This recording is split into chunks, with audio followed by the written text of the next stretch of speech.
اعوذ باللہ من الشیطان الرجیم بسم اللہ الرحمن الرحیم۔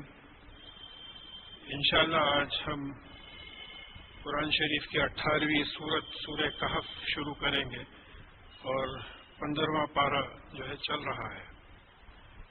یہ لفظ کہف کے معنی غار کے ہیں، یعنی کیوز جو پہاڑوں میں جو ہے کھلی جگہیں بنی ہوئی رہتی ہیں، اس کو کہف بولتے ہیں۔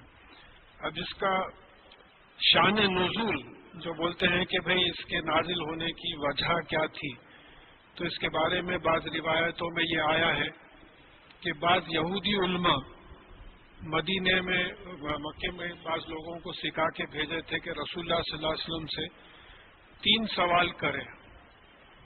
تو پہلا سوال یہ تھا کہ روح کیا ہے، تو سورہ بنی اسرائیل کی 85 آیت میں ہم دیکھ لیے کہ قل الروح من امر ربی، کہ روح جو ہے اللہ تعالیٰ کے، میرے پالنے والے مالک یعنی اللہ تعالیٰ کے حکم سے ہے، امر سے ہے، اور اللہ تعالیٰ کا حکم غلط نہیں ہوتا، لہذا روح جو ہے صحیح فیصلے لے کے آنے والی قوت ہے۔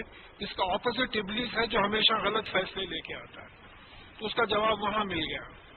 اب یہ دوسرے 2 سوال تھے کہ یہ اصحاب کہف، اصحاب بولتے ہیں کمپینینز کو، یہ جو کیو میں تھے، یہ جو غار میں تھے، ان لوگوں کے بارے میں سوال کرو کہ یہ لوگ یعنی کتنے تھے، کون تھے، کیا تھے، اس کے بارے میں سوال کرو۔ اور تیسرا سوال ذوالقرنین ایک بادشاہ تھا جس کے بتاتے ہیں کہ تاج میں 2 سینگ لگے ہوئے تھے، 2 ملکوں کا وہ بادشاہ تھا۔ وہ جب بات آئے گی تو تفصیل میں جائیں گے، تو یہ اس کے بارے میں بھی سوال کرو۔ تو بعض روایتوں میں آیا ہے، ہر جگہ رپورٹڈ نہیں ہے، کہ جب یہ رسول اللہ صلی اللہ علیہ وسلم سے سوال کیے تو آپ نے کہا کہ کل آؤ میں بتا دوں گا، اور آپ نے انشاءاللہ کہنا بھول گیا۔ یہ ہر تفسیر میں نہیں ہے، بعض تفاسیر میں بات آئی ہے۔ تو لہذا بتاتے ہیں کہ وہی 15 دن یا 40 دن رک گئی، کیونکہ آپ نے انشاءاللہ نہیں کہا تھا۔ اس کے بعد میں بات آئی، پھر ہم آج انشاءاللہ دیکھیں گے کہ انشاءاللہ کہنے کا حکم آیا تھا کہ کسی بھی کام سے پہلے انشاءاللہ کہہ لیا کرو، تو ہم پہ بھی لاگو ہوتا ہے۔ اچھا، پھر اب یہاں ایک جو حضرت ابو درداء رضی اللہ تعالیٰ عنہ سے روایت ہے کہ جو پہلی 10 آیات اور ایک حدیث میں آیا اور جو آخری 10 آیات من حفظہ، جو حفظ کر لے وہ شیطان دجال کے شر سے محفوظ رہے۔ ذرا حفظ کے لفظ کو سمجھنا ہے۔ اب جیسا حافظوا علی الصلاۃ، اپنی نمازوں کی حفاظت کرو۔ حفاظت کرنے کا مطلب یہ ہے کہ مانیٹر کرو، نگرانی کرو، نگہبانی کرو، دیکھو کہ ٹھیک سے پڑھ رہے ہیں یا نہیں پڑھ رہے ہیں۔ تو معلوم ہوا کہ شروع کی 10 آیات اور آخری کی 10 آیات پہ اگر آپ عمل کریں، مانیٹر کریں، تو انشاءاللہ دجال کے فتنوں سے بچیں گے آپ۔ تو میں یہ موقع غنیمت جان کے دجال کے بارے میں کچھ ڈیٹیلز لے آیا، کیونکہ پھر بعد میں آپ کو موقع نہیں ملے گا دجال کیا چیز ہے، کیا ہے۔ پھر دوسری ایک حدیث ہے ابو سعید رضی اللہ تعالیٰ عنہ کی روایت سے کہ جمعہ کو جو سورہ کہف کی تلاوت کرے گا، پورا جمعہ جو ہے اس کا روشن ہو جاتا ہے۔ اب یہ بات کو سمجھنا ہے، روشن ہو جاتا ہے تو کیا روشنی ہوتی ہے؟ دیکھیے، روشنی 2 قسم کی ہے، ایک تو باہر کی روشنی ہے جو ہم یہ دیکھ رہے ہیں، ایک اندر کی روشنی ہے جو قرآن کی، ایمان کی روشنی ہے۔ تو سورہ کہف جو پڑھے گا کا مطلب یہ ہے کہ سمجھے گا۔ طوطوں کے ایسا پڑھنے سے بات نہیں آتی، سمجھے گا تو اس کا مفہوم کھلتا جائے گا، تو اس کا جب مطلب سمجھ میں آئے گا تو پورا ہفتہ اس پہ جو ہے ایک صحیح راستے کا نور دکھتا رہے گا، اس کا مطلب یہ سمجھ میں آتا۔ اچھا، اب آج کل کے حالات کے لحاظ سے یہ میرا اپنا انٹرپریٹیشن نہیں ہے، مولانا مناظر حسن گیلانی رحمۃ اللہ علیہ عثمانیہ یونیورسٹی کے head of the Islamic department تھے، یعنی ہمارے والد وغیرہ کے زمانے میں۔ تو 1952 میں انہوں نے سورہ کہف پہ ایک کتاب لکھی تھی جس کو قرآن سیرت سوسائٹی نے کافی دنوں کے بعد چھاپی ہے۔ اب اس زمانے کی اردو ہے، لیکن ان کا ایک بڑا ماڈرن خیال ہے، اور مناظر حسن گیلانی رحمۃ اللہ علیہ کو ڈاکٹر اسرار احمد اکثر کوٹ کرتے ہیں بہت بڑے عالم تھے، معاشیات اسلام ان کی اور ایک پاپولر کتاب تھی. ڈاکٹر یوسف حسین اپنی پی ایچ ڈی اکنامکس میں آپ کے گائیڈنس میں کرے. آپ اتنے انٹیلیجنٹ آدمی تھے. ایسے حیدرآباد میں ایسے لوگ بھی گزرے ہیں. تو آپ کی کتاب میں جو ہے آپ نے دجال کا اشارہ کیا ہے، فتنہ دجال کا اشارہ کیا ہے سائنٹیفک پروگرس کی طرف. ذرا اس کو اچھی طریقے سے سمجھیے، مس انڈرسٹینڈ مت کیجیے. دیکھیے دجال ایک الگ چیز ہے. دجال ایک شخص ہے، کانا دجال ہے. اس کی ایک آنکھ ہے، پھولے کی طرح ہو سکتا ہو، ٹی وی کے اسکرین کی طرح ہو. اس کے پیشانی پہ کفر لکھا ہوا ہے، کاف فے رے الگ الگ. مطلب یہ کہ علانیہ کفر لکھا ہوا ہے. دیکھ کے آپ سمجھ سکتے ہیں کہ کافر ہے. پھر عیسیٰ علیہ السلام اس کو ماریں گے. یہ تمام چیزیں جو ہے دجال جو شخصیت. فتنہ دجال الگ چیز ہے، یعنی دجالی فتنہ. دجال کے معنی کیا ہے؟ جھوٹ. دجل جو بات ہے اس کے معنی ہے جھوٹ. تو اب آپ جو ہے دیکھیے کہ یہ دجالی فتنے کیا ہے. دجال آنے سے پہلے جو فتنے پیدا ہوئے تو بولے کہ دجالی فتنے یہ ہے کہ سپیڈ بڑھ جائے گی. مجھے رونگٹے کھڑے ہو رہے ہیں. یہ 1450 برس پہلے کی احادیث ہیں، قرآن کی آیات نہیں ہے. یہ احادیث میں یہ پریڈکشن آیا ہے. سپیڈ بڑھ جائے گی. آج آپ کارز میں جا رہے ہیں، ایروپلینز میں جا رہے ہیں، راکٹس میں جا رہے ہیں آپ. تو فتنہ دجال کا ایک نشانی ہے، سپیڈ بڑھ جائے گی. پھر آواز مشرق سے مغرب تک چلے جائے گی. 1450 برس پہلے کوئی ایسا آلہ ہی نہیں تھا. آج آپ کے پاس ریڈیو ہے، سیل فون ہے. یہاں بیٹھ کے آپ ساؤتھ افریقہ سے بات کر لیجیے، نارتھ امریکہ سے بات کر لیجیے. تو آواز جو ہے ایسٹ سے ویسٹ چلے جائے گی. فتنہ دجال ہوگا یہ. پھر کہا کہ مردوں کو اٹھائے گا. جو مرے ہوئے لوگ ہیں تو اس کی ایک بہترین مثال یہ ہے کہ آج سے آپ 20 برس پہلے کا کوئی شادی کا کیسٹ اٹھا کے دیکھیے. یہ سمبولک ہے، اس کو سمجھنے کی کوشش کیجیے. اس میں کئی رشتہ داروں کا انتقال ہو گیا ہے. آج سے 1450 برس پہلے یہ حدیث آ رہی ہے کہ فتنہ دجال میں یہ ہوگا کہ مردوں کو اٹھا کے بتائے گا. اب لوگ بول رہے ہیں ارے پھپھی جان تھے، خالہ جان تھے، چچی جان تھے، بیچارے کوئی نہیں رہتے. تو ویڈیو میں خالی ایک دولہا دلہن رہ گئے، باقی کے سب چلے گئے. تو فتنہ دجال یہ مردوں کو اٹھا کے بتائے گا. پھر اس کے بعد میں کہا کہ یہ ایک سفید گدھے پہ سفر کرے گا. میرے رونگٹے کھڑے رہتے چلے جا رہے. سفید گدھے پہ سفر کرے گا جس کے دونوں کانوں میں 80 ہاتھ کا فرق ہوگا، فاصلہ ہوگا. ہوائی جہاز کیا ہے؟ سفید ہی ہے نا ہوائی جہاز. ہوائی جہاز پہ جو ہے سفر کرے گا. پھر اس کے بعد میں بولا کہ آسمان سے پانی برسائے گا. یہ کلاؤڈ سیڈنگ کیا ہے؟ اسی لیے سائنس معلوم کرنا آج کل ضروری ہے. کلاؤڈ سیڈنگ کیا ہے؟ بارش ہوتی ہے کلاؤڈ سیڈنگ جب آپ کرتے ہیں. پھر اس کے بعد میں چھٹی بات بتایا کہ ویجیٹیشن اگائے گا، کھیت اگائے گا. اب آپ کے جو فرٹیلائزرز ہیں کیا ہو رہا؟ ایسے بڑے بڑے خربوز ہیں، ایسے بڑے بڑے تربوز پہلے نہیں دکھتے تھے. یہ اگائے گا. یہ فتنہ دجال ہے. اور پھر آخری نشانی جو بتائی گئی ہے میڈیکل ایڈوانس. بہت میڈیکل ایڈوانس ہو جائے گا. سرجری کی یہ حالت ہوگی کہ ایک آدمی کو کاٹ کے بیچ میں سے چلے بعد وہ دونوں کو جوڑ دے سکتے ہیں آپ. لہذا ایک شادی میں کوئی صاحب مجھے کسی صاحب سے ملائے تھے.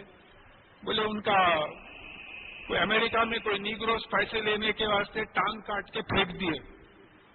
ان کو بغیر ٹانگ کے اٹھا کے لے کے جا کے ہاسپٹل میں لے کے گئے. تو بولے بھاگو جاؤ ٹانگ لے کے آؤ. تو وہ ٹانگ لا کے جوڑے. انہوں اتنا اچھا چل رہے کہ یقین ہی نہیں آتا کہ ان کی ٹانگ جڑی ہوئی تھی. یہ سرجیکل جو ہے وہ ہوگا. تو اب ہم کو میسج یہاں سے کیا مل رہا کہ ایونز آف سائنس جو ہے یہ دجال ہے، اس سے بچو. اب ایونز آف سائنس جو سمجھ میں آتا کیا ہے؟ انٹرنیٹ پہ سیکس کے پکچر دکھ رہے ہیں. جوان بچے ہیں، راتوں کو اماں باوا سو گئے بعد جو ہے انٹرنیٹ لگا لے کے تماشے دیکھ رہے ہیں. ٹی وی پہ میوزیکل چینلز ہیں، وہ واحد چینلز باز ہیں، دیکھ رہے ہیں. تو یہ فتنہ دجال ہے.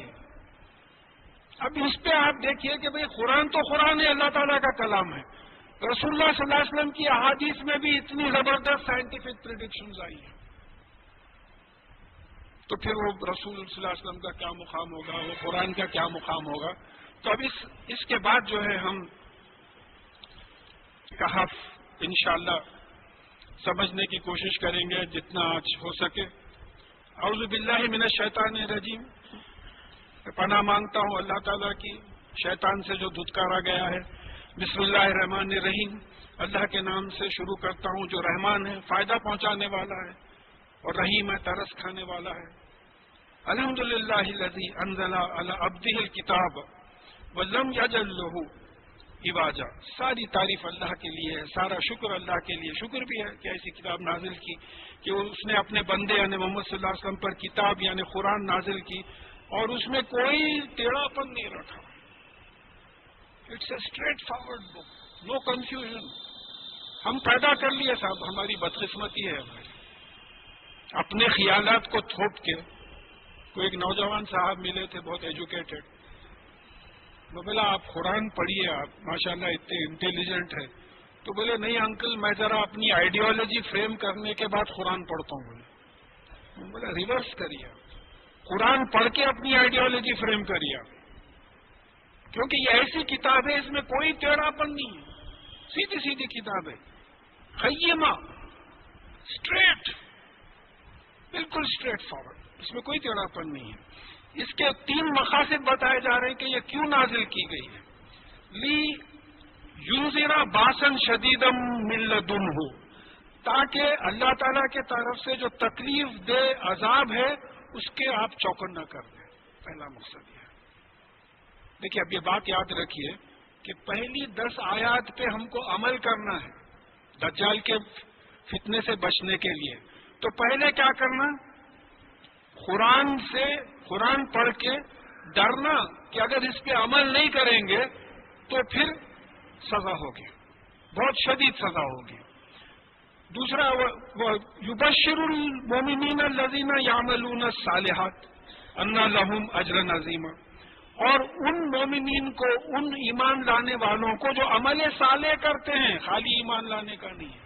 عمل صالح کیا ہے؟ بار بار بات آئی ہے کہ قرآن پہ ویسے ہی عمل کرنا جیسے رسول اللہ صلی اللہ علیہ وسلم نے بتایا ہے، یعنی وہ لوگ جو ایمان لاتے ہیں اللہ پر، فرشتوں پہ، رسولوں پہ، کتابوں پہ، جینے کے بعد، مرنے کے بعد جی اٹھنے پہ، تقدیر پہ، فرشتوں پہ، تمام چیزوں پہ جو ایمان لا کے قرآن پہ ویسے ہی عمل کرتے ہیں جیسے کہ رسول اللہ صلی اللہ علیہ وسلم بنا ہے، تو ان کے لیے جو ہے بہترین اجر ہے، ماکثین فیہا ابدا، جس میں وہ ہمیشہ رہیں گے۔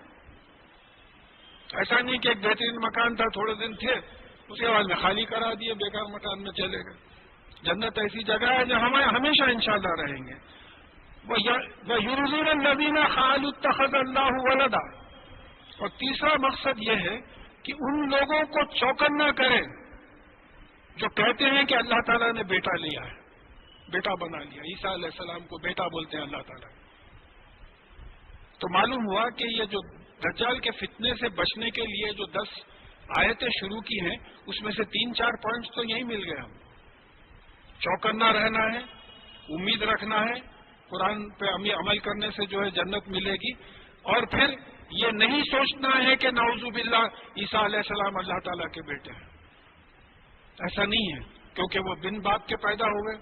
ارے صاحب ساری کائنات بغیر کسی چیز کے کن پہ پیدا ہوئی۔ یہ سائنٹیفک فائنڈنگ ہے that the whole universe was created from nothing. Scientific finding ہے، the whole universe was created from nothing. ہم کیا تھے؟ آج سے 100 برس پہلے ہم کہاں تھے؟ ہم کو کیسا پیدا کیا؟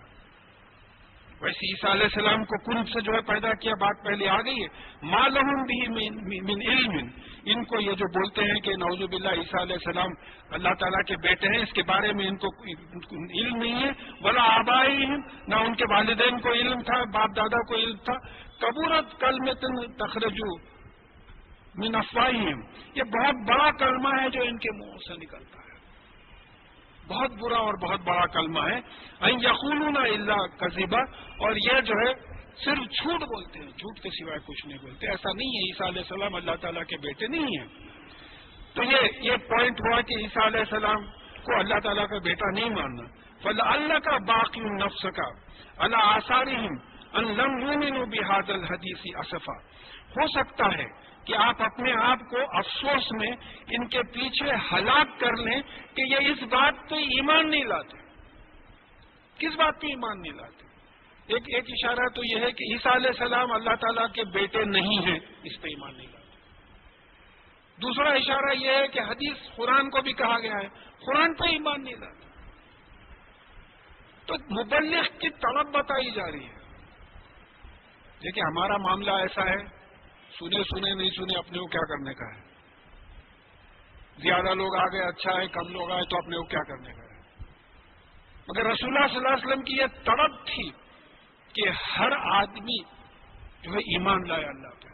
تو بولے کہ آپ ان کے پیچھے غم میں اپنے آپ کو ہلاک کر دیں گے آپ کہ یہ اس بات پہ ہے نا، اس بات پہ ایمان نہیں لاتے کہ اللہ تعالیٰ کا بیٹا نہیں ہے، عیسیٰ علیہ السلام بیٹے نہیں ہیں، یا پھر قرآن پہ ایمان نہیں لاتے. اور پھر دیکھیں اب یہ عیسائیوں کی پیروی ہم کو نہیں کرنا چاہیے. چوتھا پانچواں پوائنٹ مل رہا ہے. پھر یہ چوتھا پوائنٹ یہ مل رہا، ان جعلنا ما علی الارض زینۃ لها لنبلوہم ایہم احسن عملا. بے شک زمین پہ جو کچھ ہے ہم نے اس کے لیے زینت بنایا، ڈیکوریشن بنایا. مقصد کیا ہے؟ تاکہ ان لوگوں کو آزمائیں کہ بہترین عمل کون کرتا ہے. یہی بات سورہ ہود کی 7ویں آیت میں آ گئی کہ اللہ تعالیٰ نے آسمانوں اور زمین کو 6 دن میں پیدا کیا جبکہ اس کا عرش پانی پہ تھا، تاکہ تم کو آزمائے کہ تم بہترین عمل کون کرتا ہے. پھر سورہ ملک میں، سورہ دہر میں بات آئی کہ ہم نے نطفہ امشاد سے، میاں بیوی کے نطفے سے تم کو پیدا کیا تاکہ تم کو آزمائے. تم کو دیکھتا سنتا بنایا تاکہ تم کو آزمائے کیا دیکھ رہے ہو، کیا سن رہے ہو. موت اور زندگی بنائی تاکہ تم کو آزمائے. تو دجال کے فتنے سے بچنے کا چوتھا پوائنٹ یہ ہے کہ زندگی کو آزمائش سمجھیے، پکنک مت سمجھیے. ہمارا انجوائمنٹ کا مقام ہے. تو کیا لائف ہے بابو، اس کی وجہ ہے تھاٹ کی لائف ہے. یہاں تھاٹ کی لائف ہے، وہاں کا کیا ہوگا؟ یہ تو ایگزامینیشن ہال ہے. یہ اگر ایگزامینیشن ہال میں بچے تمام ٹیبلہ ملا کے ٹیبل ٹینس کھیلتے رہے تو پھر امتحان کون دے گا؟ تو وہ جو سیریسنیس ایگزامینیشن کا ہونا چاہیے، وہ سیریسنیس اگر آئے تو دجال کے فتنے سے بچے ہوئے رہیں گے آپ. میں تو بعض جگہ بولتا ہوں، لوگ چڑ جاتے ہیں، جتنا ٹائم ٹی وی دیکھ رہے ہیں اتنی دیر اگر قرآن پڑھ لیں اور ذکر کر لیں تو انشاءاللہ جنت مل جائے گی. انشاءاللہ جنت مل جائے گی. ہمارے بزرگ خوش قسمت تھے، یہ واحد چیزیں ان کے فتنہ دجال. بات سمجھیے، آج کے حوالوں سے سمجھیے. یہ بات ہوگی، حدیث آئی ہے آخری زمانے کی کہ گھر گھر سے ناچ اور گانے کی آواز آئے گی. جب بچپن میں ٹی وی نہیں تھا تو سمجھ میں نہیں آتا تھا بھی گانے کی تو آواز آ رہی، ناچ کی آواز کہاں سے آئے گی. اب ٹی وی آیا تو معلوم ہوا کہ گھر گھر سے ناچ گانے کی آواز آئے گی. یہ بھی حدیث ہے، رسول اللہ صلی اللہ علیہ وسلم کا پریڈکشن ہے. تو ہم نے جو ہے اس زمین کو یعنی زینت ڈیکوریٹو بنایا تاکہ وہ تم کو آزمائے. سب ٹیمپٹنگ ہے، ٹیمپٹیشن ہے اس میں کہ آزمائے کہ تمہیں بہترین عمل کون کرتا ہے. یہ غلط چیزوں کو، فتنہ دجال کو چھوڑ کے جو ہے کامیاب ہونا ہے. وہ انا لجاعلون ما علیہا صعیدا جرزا. اور پھر اس پہ جو کچھ ہے ہم اس کو ایک چٹیل میدان جس سے کچھ نہیں اگے گا ایسا بنا دیں گے. قیامت کے وقت یہ پوری زمین، یہ سب ملٹی سٹوری بلڈنگز، یہ وہ سب زیور مٹی دھول سب صاف ہو جائے گا، اینڈ ہو جائے گا. تو اس پہ اگر نظر رہی تو پھر دجال کے فتنے سے بچے ہوئے رہیں گے آپ کہ بھائی ایک دن جانے کا ہے. دیکھیے اب جیسا اب میں کل کے بارے میں سوچوں کہ بھائی کل وہ صاحب بولے آتے نہیں معلوم، وہ کام رکا ہوا ہے. فرض کیجیے شام میں مر گیا میں، تو کل کا سوال ہی کیا پیدا ہوتا. تو یہاں یہ بات آ رہی ہے کہ تم جس زمین کی خاطر اتنا تمام تماشے کر رہے ہو، زمین کے ڈیکوریشن کی خاطر، وہ تو چٹیل میدان بن جائے گا، اس سے کوئی چیز نہیں ہوگی، ویسا ہوگا. اب یہ پھر آخری پوائنٹ یہاں جو چھٹا پوائنٹ ملتا ہے، یہ اصحاب کہف کا 2 آیتیں آ رہی ہیں. جس میں قیامت کا اشارہ ہے کہ جیسا ان کو 309 برس کے بعد اٹھایا گیا ہے، قیامت میں تم کو اٹھایا جائے گا۔ اصل مقصد اس واقعے کا یہی ہے، نہ وہ اصحاب کہف کا نمبر معلوم کرنا ہے، نہ وہ غار کہاں لوکیٹڈ تھا معلوم کرنا ہے، بلا وجہ اس کے پیچھے مناظر حسن گیلانی رحمۃ اللہ علیہ بھی لتاڑے ہیں بعض لوگوں کو کہ اس کے پیچھے پڑ گئے اور مقصد جو تھا یہ واقعہ کا اس کو بھول گئے، مقصد کو بھول کے نمبر کے پیچھے پڑ گئے، 7 تھے 8 تھے 9 تھے 10 تھے، کیا کرنے کا تھا، کہاں تھا غار، ہم کو کیا کرنے کا تھا، مقصد کیا ہے۔ تو اب یہ آخری پوائنٹ اس میں دجال کے فتنے سے بچنے کا یہ جو مل رہا ہے، پھر آخری 10 آیات میں انشاءاللہ ہم جب ڈھونڈیں گے، ام حسبتا ان اصحاب الکہف ورقیم کانوا من آیاتنا عجبا، کیا آپ سمجھتے ہیں کہ یہ جو غار والے تھے، کیو والے تھے، اور رقیم بتاتے ہیں کہ وہ غار پہ کھدی ہوئی تختیاں لکھی ہوئی تھی جس پہ ان لوگوں کے نام وغیرہ لکھے ہوئے تھے، کیا آپ سمجھتے ہیں کہ یہ ہماری عجیب سی آیات ہے؟ نشانی کائے کے واسطے ہوتی، کسی چیز کو پہچاننے کے رہتے۔ ایک پائلٹ چلے جا رہا ہے جھنڈا لگا لے کے، معلوم ہو رہا ہے کہ بھائی کوئی وی آئی پی کی سواری جاری پیچھے، نشانی ہے۔ ایک گھر پہ سے جا رہے ہیں آپ، لال بلب لگا ہوا ہے، معلوم ہوا کہ ڈاکٹر کا گھر ہے۔ تو اس طریقے سے یہ جو اصحاب کہف کا جو واقعہ ہے یہ نشانی ہے کہ دیکھو قیامت میں اٹھو گے، ایک دوسرے کو پہچانو گے، یہ جو ہے عجیب سی نشانی ہے۔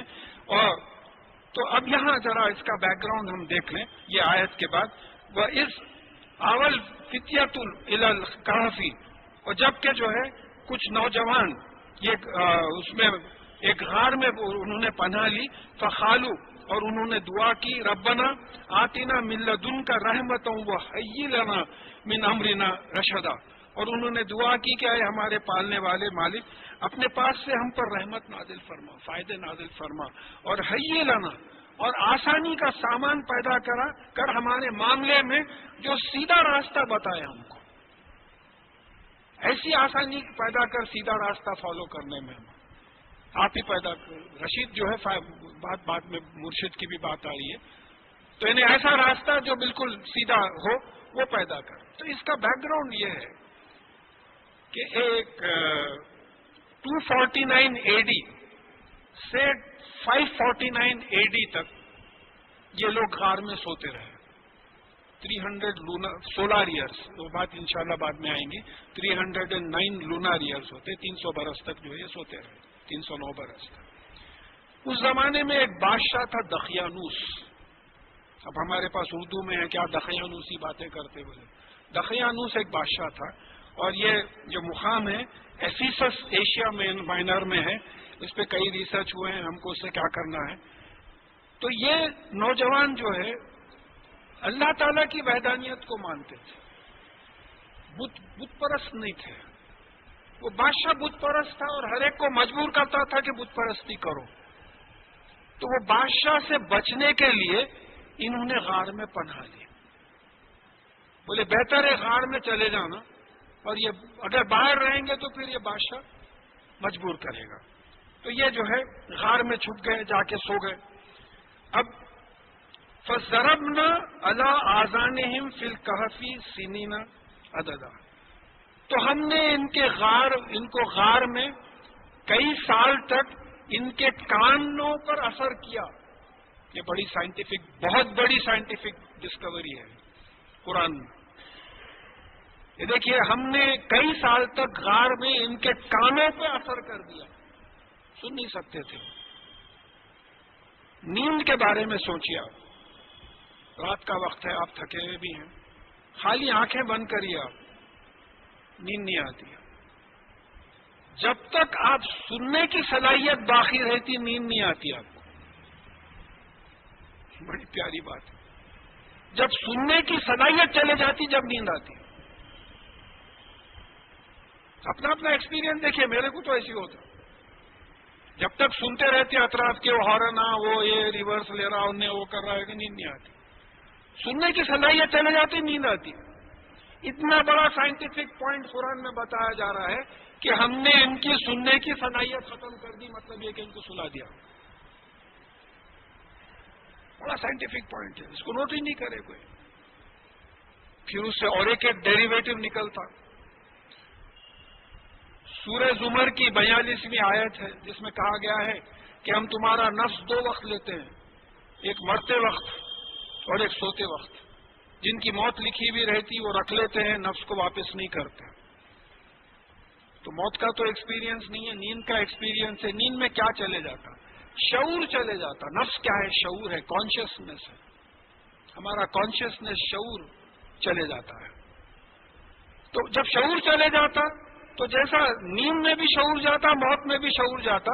جیسا نیند میں نہیں سنے آتا، موت کے بعد بھی نہیں سنے آتا. سورہ فاطر 35 سورت 22 آیت اللہ تعالیٰ رسول اللہ صلی اللہ علیہ وسلم سے فرما رہے ہیں، کیا تم ان کو سناؤ گے جو خبروں میں ہیں؟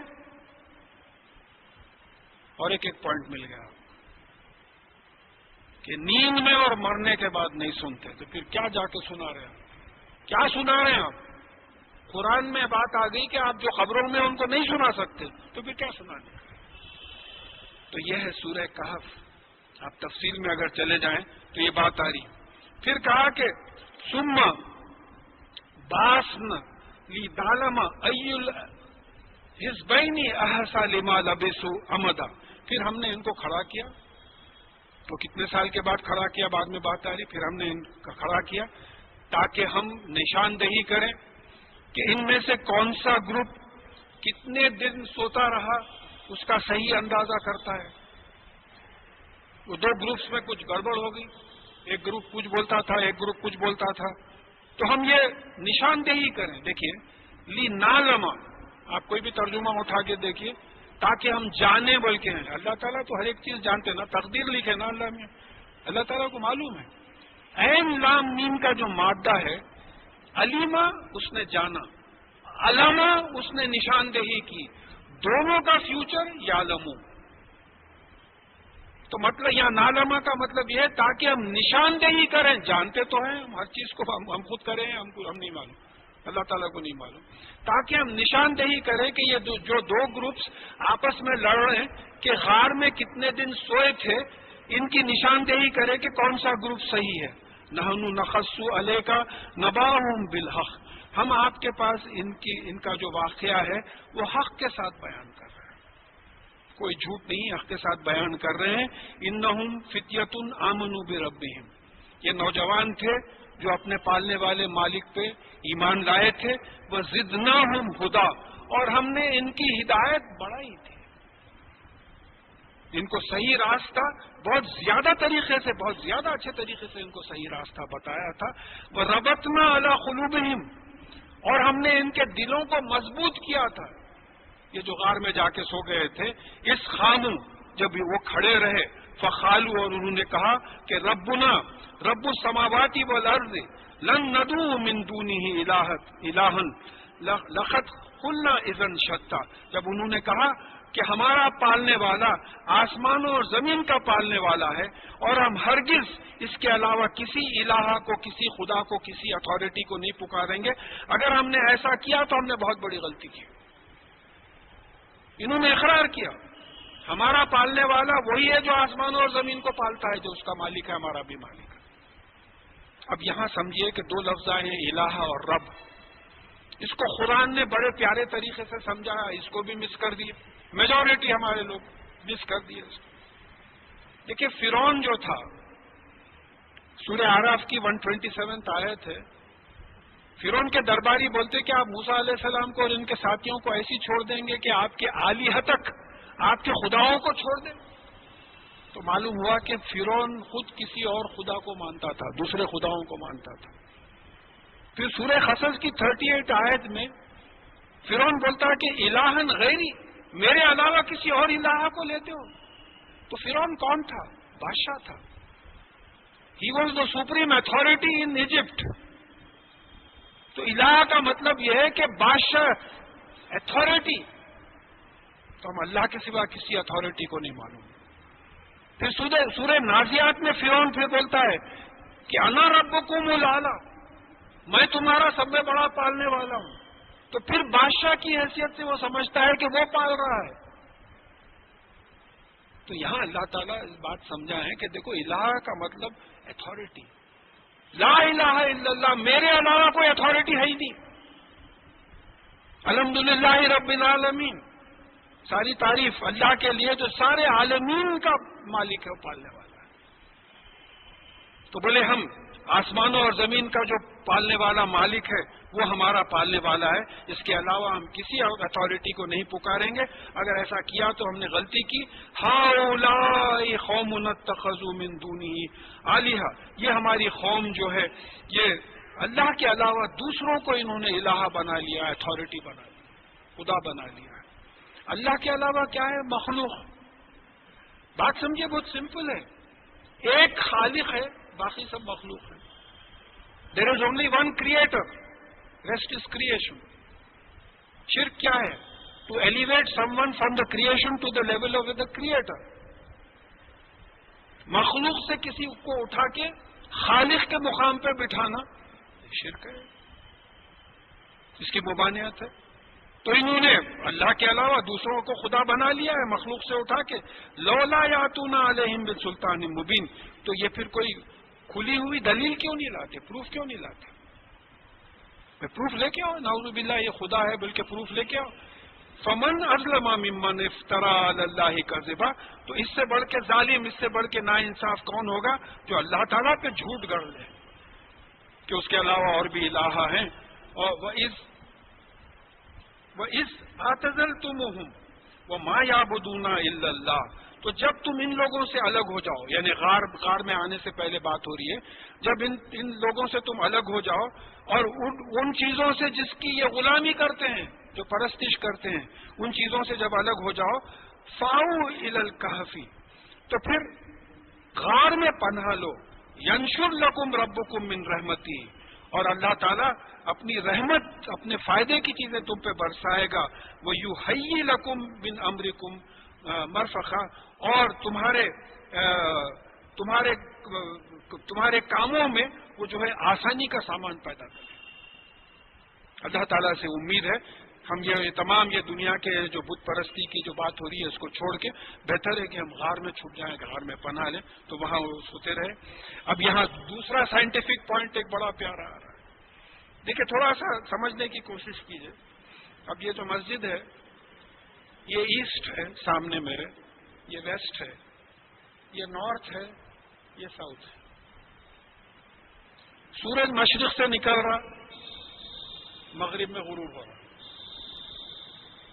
اب اگر غار کی اوپننگ ادھر ہے نارتھ کے طرف یا ادھر ہے تو سورج آ ہی نہیں رہا ہے اندر.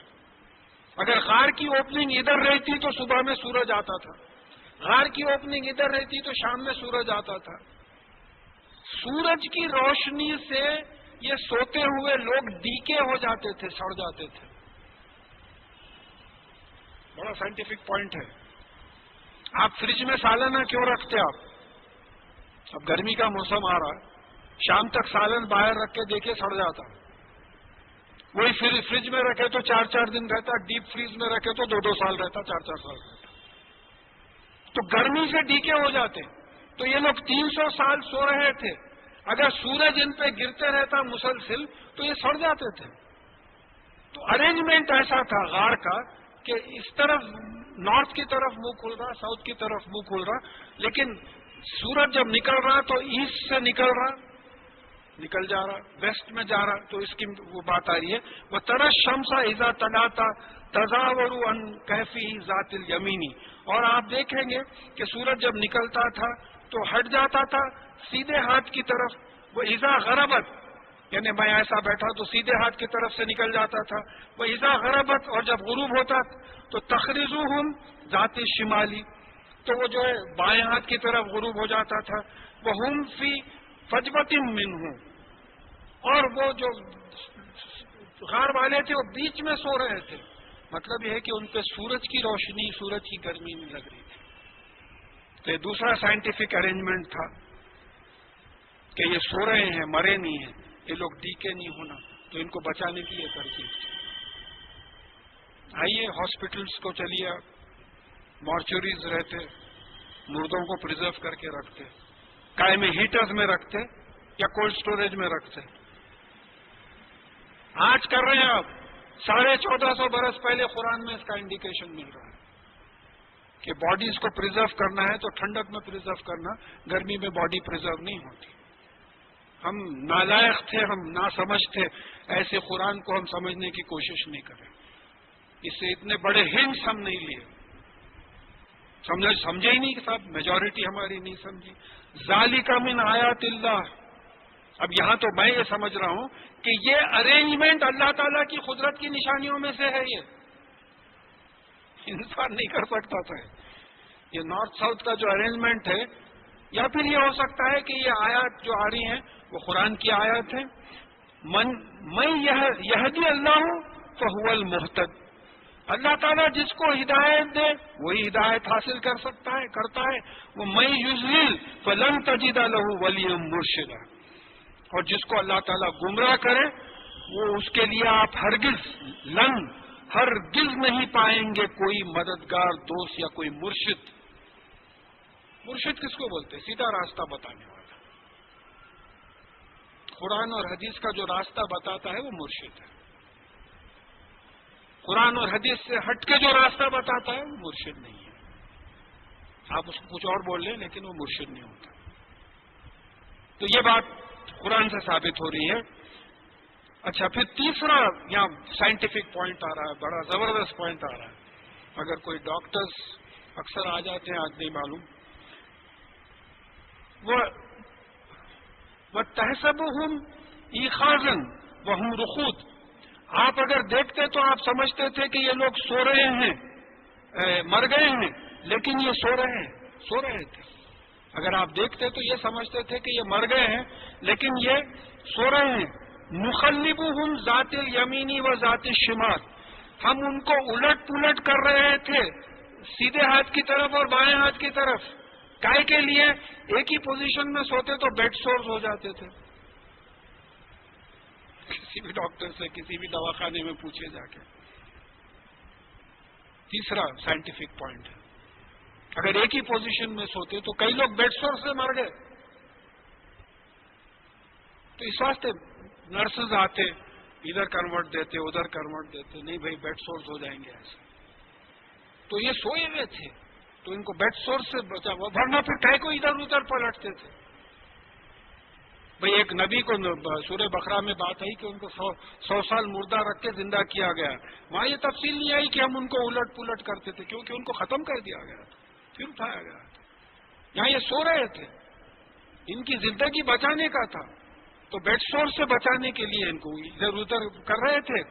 وہ کلبہم باسط ذراعی بالوسید. اور پھر ان کا جو کتا تھا وہ غار کے اوپننگ کی طرف پنجے پھیلائے جو ہے بیٹھا ہوا تھا. لو اطلعت علیہم لولیت منہم فرارا ولملیت منہم روبا. اور اگر آپ جھانک کر دیکھتے تو آپ پلٹ کر بھاگ جاتے اور آپ پہ ایک روب طاری ہو جاتا، وحشت طاری ہو جاتی کہ یہ کیا سو رہے ہیں. آپ سوچ کے دیکھیے، جنگل میں آپ چلے گئے، ایک غار میں جھانک کے دیکھیں کہ کچھ لوگ ایسا معلوم مرے ہوئے دکھ رہے ہیں، لیکن پھر ان کو سیدھی طرف کر رہے ہیں، بائیں طرف کر رہے ہیں، سامنے کتا بیٹھا ہوا ہے. آپ ڈر کے نہیں بھاگیں گے. تو ایسا خطرناک جو ہے وہاں منظر تھا. وَكَذَلِكَ بَعَثْنَاهُمْ لِيَتَسَاءَلُوا بَيْنَهُمْ. اور اس طرح ہم نے ان کو کھڑا کیا، یعنی پھر ہوشیار کیا تاکہ وہ آپس میں ایک دوسرے سے سوال کریں. قَالَ قَائِلٌ مِّنْهُمْ كَمْ لَبِثْتُمْ. ان لوگوں میں سے ایک نے پوچھا کہ کتنے دیر تم رہے، اس نیند کی کیفیت میں کتنی دیر رہے.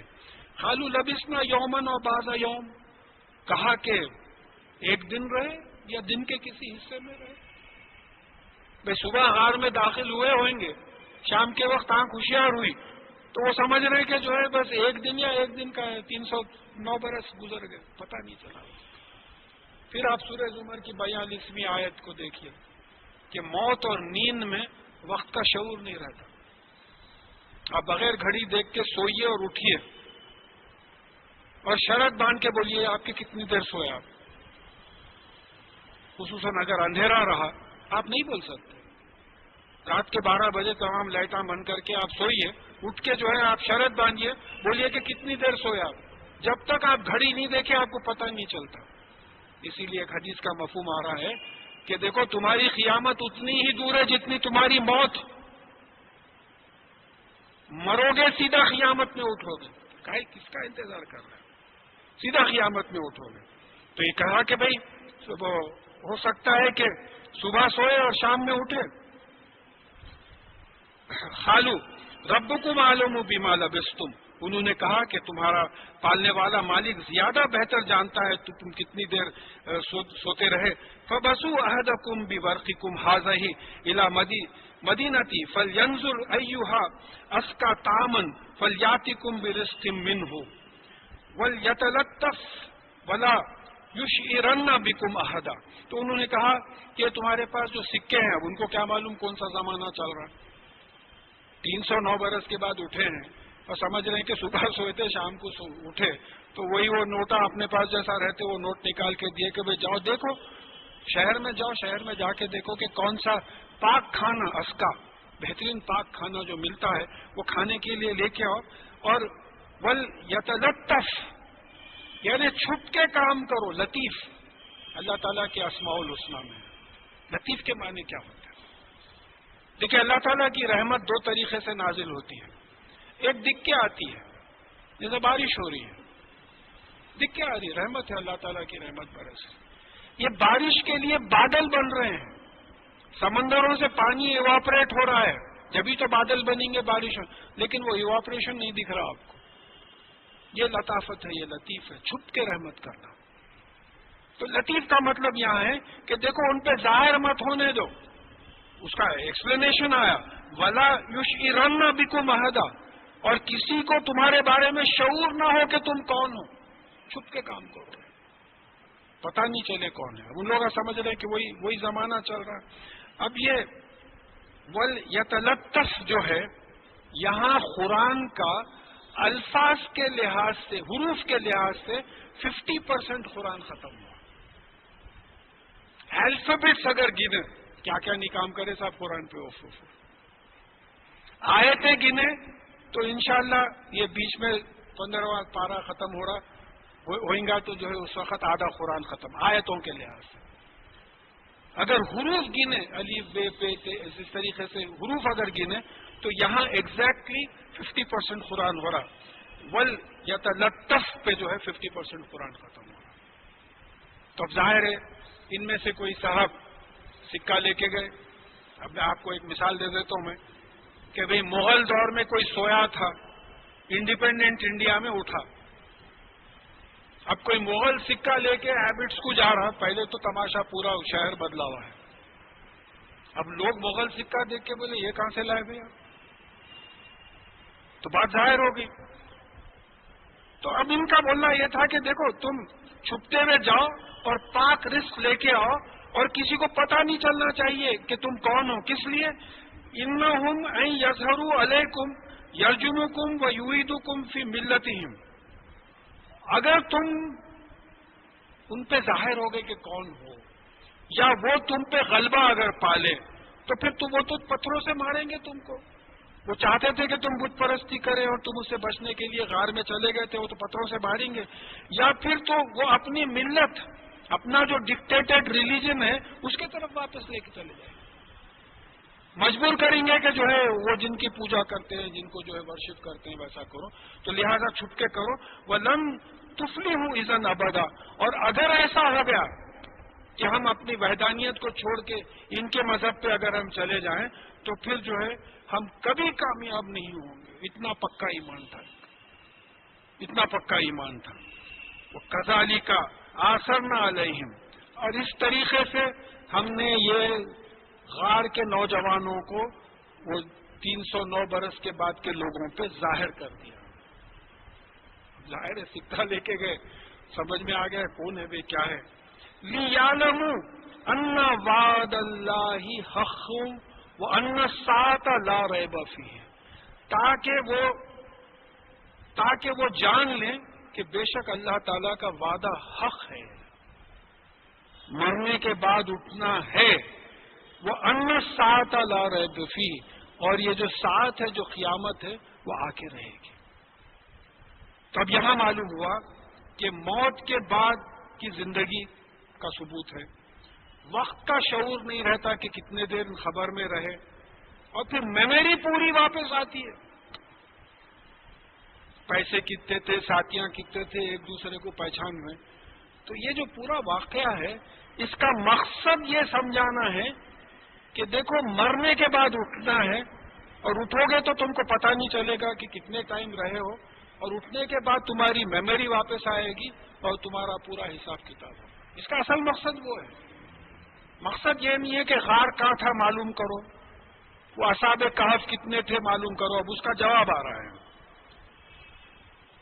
اب ہوا ظاہر ہے کہ اب یہ لوگ اتنے سال سوتے رہے، اس کے بعد ان کا انتقال ہو گیا ہوگا. تو اذا یتنازعون بینہم امرہم، تو اب ان کے معاملے میں لوگوں میں جھگڑا چل گیا کہ بھائی مر گئے، ان کے ساتھ کیا کرنا چاہیے. قالوا ابنوا علیہم بنیانا، بعض لوگوں نے کہا کہ بھائی ان کے اوپر ایک عمارت بنا دو. دیکھیے آ گئی بات. بعض لوگوں نے کہا کہ ان کے اوپر ایک عمارت بنا دو. ربہم عالم بہم، اللہ تعالیٰ ان سے بہت، آپ کا پالنے والا، ان کا پالنے والا بہت زیادہ جانتا تھا ان کے بارے میں. قال الذین غلبوا علی امرہم لنتخذن علیہم مسجدا، اب جو مسئلے میں غالب آ گئے تھے انہوں نے کہا کہ ان کے اوپر ایک مسجد بنا دو. مسجد کے لغوی معنی کیا ہے، لٹرل معنی کیا ہے؟ سجدہ کرنے کی جگہ، سجدہ کرنے کا وقت.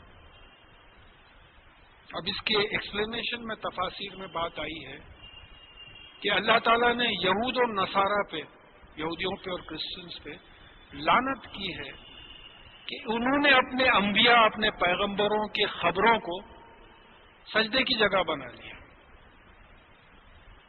اور آخری زمانے میں رسول اللہ صلی اللہ علیہ وسلم کی ایک وہ گزارش تھی کہ دیکھو میرے مرنے کے بعد میرے مقبرے میں سجدے کی جگہ نہیں بنانا میرے مقبرے. تو یہ حکم ہے اللہ تعالیٰ کا. یہاں بھی بات آ رہی ہے، حدیث میں بھی بات آ رہی ہے. لعنت کی گئی ہے، لعنت کی گئی ہے کہ جو لوگ مر گئے ان کے اوپر مسجد بنا دینا. اس پہ جو ہے حدیث میں جو ہے وہ بات آئی ہے. پھر کہا کہ سیقولون، اب اللہ تعالیٰ والے کے نمبر کا جھگڑا آ گیا. سیقولون ثلاثۃ رابعہم کلبہم، اب کچھ لوگ بولیں گے کہ یہ 3 تھے اور ان کا کتا چوتھا تھا. ویقولون خمسۃ، رجم کس کو بولتے؟ پتھر مارنا، غائب اندھیرے میں بغیر دیکھے ہوئے پتھر مارنا، کوئی نشانہ نہیں. اب بھائی اب کھمبا ہے، کھمبے کو دیکھ کے میں پتھر مار سکتا ہوں، الگ بات ہے.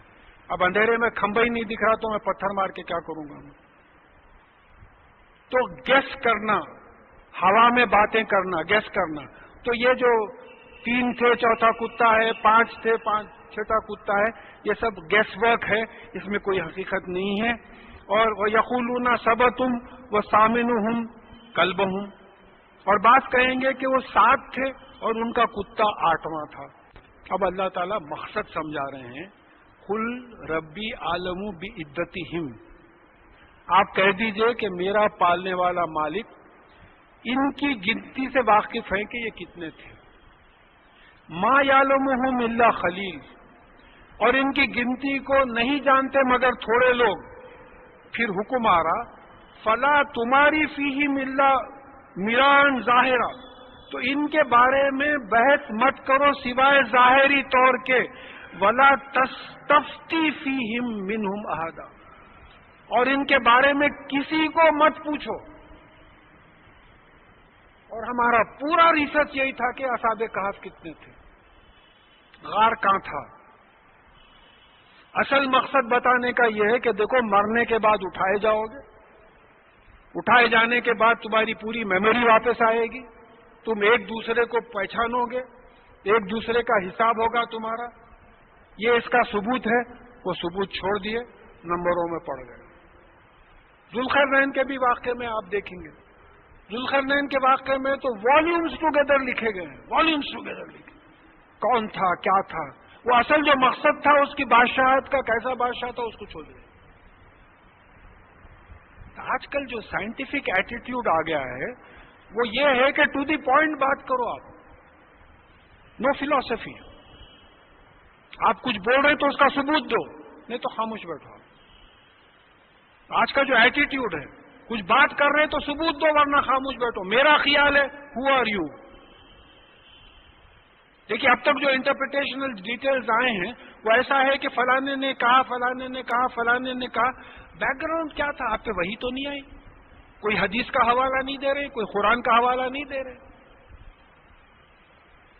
تب آپ دیکھ رہے ہیں کہ اتنے سائنٹیفک پوائنٹس آئے ہیں. ایک ڈاکٹر صاحب آ گئے ہیں، میں ان کو بھی بول دوں کہ بھائی یعنی وہ اصحاب کہف کو الٹ پلٹ کروایا جا رہا تھا نیند میں تاکہ بیڈ سورز نہ ہو ان کو. اگر وہی پوزیشن میں لیٹے رہتے تو بیڈ سورز ہو جاتے تھے. تو اس طریقے سے جو ہے میٹر آف فیکٹ پورا جو ہے نریشن ہے، پورا میٹر آف فیکٹ ہے. اور کچھ سائنٹیفک پوائنٹس آ رہے ہیں آگے. پھر اب یہاں جو اب بات شروع کرے تھے کہ رسول اللہ صلی اللہ علیہ وسلم نے انشاءاللہ کہنا بھول گیا تھا. بعض روایتوں میں جیسا آیا ہے، بعض لوگ اس کو اپوز کرتے ہیں. وَلَا تَقُولَنَّ لِشَيْءٍ إِنِّي فَاعِلٌ ذَلِكَ غَدًا إِلَّا أَن يَشَاءَ اللَّهُ. اور کسی چیز کے بارے میں آپ یہ مت کہیے کہ میں یہ کل کروں گا، سوائے اس کے کہ یہ کہیے کہ انشاءاللہ، اگر اللہ نے چاہا. دیکھیے بات سمجھیے، اللہ کا فضل ہے جو لوگ مڈل ایسٹ گئے ہیں ان میں انشاءاللہ ماشاءاللہ بولنے کی بڑی عادت ہو گئی. اب وہاں سے آئے بعد لوگ بولے تو بولے اچھا آپ بھی انشاءاللہ بولنے لگے بولے. اور پھر ہمارے پاس کیا ہے، پھر آ رہے ہیں نا آپ انشاءاللہ نہیں آپ آ رہے ہیں. اجی انشاءاللہ نہیں تو آ رہے ہیں کہاں سے؟ یہ ہم لوگوں کا مانے ہی نہیں مان. لا حول ولا قوت، کیا بات آپ میرے کو لا حول ولا قوت الا باللہ بولتے ہیں؟ اجی آپ کو کون بول رہے ہیں؟ وہ ایک سٹیٹمنٹ ہے کہ نہیں کوئی قوت نہیں کوئی طاقت سوائے اللہ تعالیٰ کی. آپ اس کو گالی کہیں کو سمجھ رہے ہیں؟ یہ ہماری قرآن فہمی ہے. یہ تو یہاں حکم آ رہا ہے کہ کسی بھی بات کے بارے میں کہو کہ اگر اللہ نے چاہا، اگر اللہ نے چاہا تو ایسا کروں گا. اور ظاہر ہے اللہ. دیکھیں میں چلتے چلتے حوالہ دے دوں کہ موسیٰ علیہ السلام اور خضر علیہ السلام کی جو بات چیت ہوئی اس میں خضر علیہ السلام بولے کہ آپ میرے ساتھ صبر نہیں کر سکیں گے. تو موسیٰ علیہ السلام نے کہا کہ انشاءاللہ میں صبر کروں گا. انشاءاللہ بولنے کے باوجود صبر نہیں کر سکے آپ. اللہ نے نہیں چاہا. یہ بڑا بہترین ایکسپلینیشن ہے کہ انشاءاللہ بولنے سے بات ہو جاتی، بلکہ ایسا نہیں ہے. آپ صرف اپنا ایمان اور یقین بتا رہے ہیں کہ اگر اللہ نے چاہا تو ایسا ہوگا، اللہ نے نہیں چاہا تو نہیں ہوگا. تو آپ کسی بھی معاملے میں جو ہے یہ مت کہیے کہ میں کل کر دوں گا، سوائے اس کے کہ آپ انشاءاللہ اگر اللہ نے چاہا. وَاذْكُرْ رَبِّكَ إِذَا نَسِيتَ. اور اگر آپ بھول جائیں تو اپنے پالنے والے مالک کو یاد کریں. اور وہ قُلْ عَسَىٰ أَن يَهْدِيَنِي رَبِّي لِأَقْرَبَ مِنْ هَٰذَا رَشَدًا. اور آپ یہ کہہ دیجئے کہ ہو سکتا ہے میرا پالنے والا مالک یہ جو اصحاب کہف ہیں ان سے زیادہ سیدھا راستہ مجھے دکھائے. بھئی اصحاب کہف کو بت پرستی سے بچا لیا، 309 برس جو ہے ان کو غار میں رکھا. تو ہو سکتا ہے کہ میرا پالنے والا یہ اصحاب کہف سے زیادہ سیدھا راستہ مجھے بتائے. تو دعوت قرآن جو ہے ہمارے پرویز شمزادہ ہمارے پاس بھی ہیں کاپیز ہیں، بڑا اچھا انٹرپریٹیشن وہ دیے ہیں اس کا ماشاءاللہ. کہ دیکھیے رسول اللہ صلی اللہ علیہ وسلم غار سور میں چھپے تھے ہجرت کے وقت. یہ لوگ بھی غار میں چھپے ہوئے ہیں 300 سال. رسول اللہ صلی اللہ علیہ وسلم بھی غار سور میں چھپے تھے 3 دن. اس کے بعد میں غار سے جب نکلے ہجرت ہوئی تو کامیابی تھی، کامیابی ہی کامیابی تھی. تو ان بٹوین دا آیات جو ہے ہسٹری بھی بھری ہوئی ہے.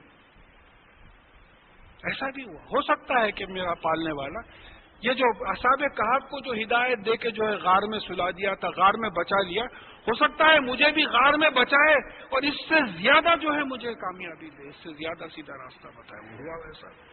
اب یہاں چوتھا سائنٹیفک پوائنٹ آ رہا ہے. وَلَبِثُوا فِي كَهْفِهِمْ 300 سنین وَازْدَادُوا تَسْعًا. اور وہ اپنے غار میں رہے 300 سال اور اس میں آپ 9 جمع کیجئے، 9 اور زیادہ کیجئے. تو اب اس میں بعض علماء کا یہ خیال ہے کہ بعض تو کہتے ہیں کہ 309 سال، 300 میں 9 ایڈ کریں گے تو 309 سال. اب جو ریسرچ کرے معلوم ہوا کہ 300 solar years are equal to 309 lunar years. بہترین ایسٹرونامیکل فارمولا دے دیا اللہ تعالیٰ.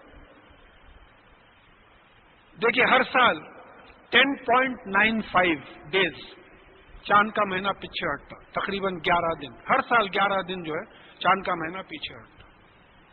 ہر 33 سال میں, سورج کے 33 سال میں چاند کے 34 سال ہوتے ہیں. 99 ایئرز میں